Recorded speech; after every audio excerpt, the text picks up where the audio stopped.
It's been over a year since we've looked at any Manta Force guff, mostly because I've been looking for this final addition to the collection of big ships. Well, I say big ships, I don't really lump the Astro Shark in with the big four in terms of size, design, and features. It isn't really on their level, but it's still a lot of fun.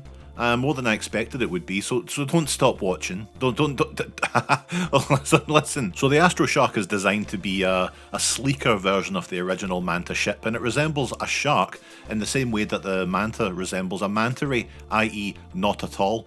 It's kind of like the Red Viper was to Red Venom, only a little bit more ambitious and a lot less stylish. We've got some vertical takeoff thrusters underneath and some big boosters on the back. Those are nice.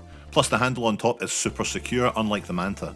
In command, one daring Red Star, who we don't have here today unfortunately, as he's apparently a bugger to find. Still, we're hardly at a loss for dedicated crew members, are we? This was touted as the new generation of Manta Force, which is a bit bittersweet considering this was one of the last things we saw in the line. Lots of accessories and crud to look at, and being a toy from 1991 with a lot of small pieces, if you want to see a complete Manta Force, I can't of course, but the all-important stuff is here. First off, in terms of overall design, I don't really respect the Astro Shark. It doesn't fit the rest of the line aesthetically. All the major ships were wildly different in design, but they shared a tonal consistency that this just lacks in the plain white plastic. Very patchy and simplistic stickers, it skews a little younger than the rest of the line, and that's fine if we're going for a new generation etc, but sitting next to the others, ugh. Obviously whoever put the stickers on here needs a talking to, but still, as a last hurrah for the line, it's a bit underwhelming. Luckily, there's more to this thing than initial appearances might indicate, a surprise for you all, I'm sure. First are the swiveling double machine guns. 4 of them in fact, each with their own clear bubble dome, except this one which is missing, so whoever drew the short straw gets this seat. You can turn the guns left and right, and look, it's the first feature, okay, calm down. And honestly, I gave this thing a dust beforehand, but it's just a magnet for dirt with this sweaty white plastic. I know I need to win some of you back on features here, so how about this? The big boosters at the back, check this out, right? Some huge doors that reveal shit all. But that gives you so much room for activities or to put other Manta vehicles. A bit underwhelming maybe, but how about this? A big missile that fires with the usual early 90s force of a 44 Magnum.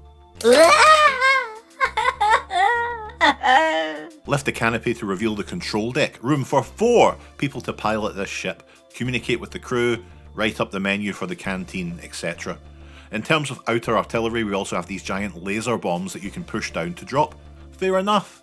At the very top we can remove this section to reveal a one-person escape ship. I suppose that's the trade-off between being able to escape the ship if necessary and having to sit in the dark all day.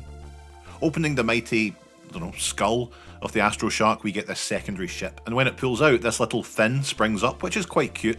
I really like the design of this ship. The stickers, the colours, the sculpt all feel a bit more in line with the Manta aesthetic. It's the highlight of the set for me.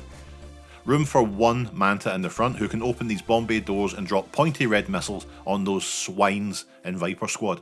There's also rocket pods that can snap off, with room for 1 Manta and each of their own set of bombs to drop. It's a pretty bomb-dropping heavy toy, the Astro Shark.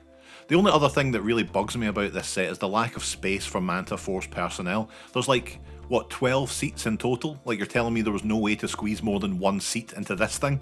Or to have the sides of the ship have seating like the original Manta? Like, I suppose budgets at the end of a dying line prevented them from going all out, and honestly the Astro Shark is still a really good time. It just speaks to how good the other sets were that this pales in comparison. I do feel a little bit bad ending the Manta Force coverage with what could be seen by some as a stinker, but I suppose it did kill the franchise, so fuck it. Bye.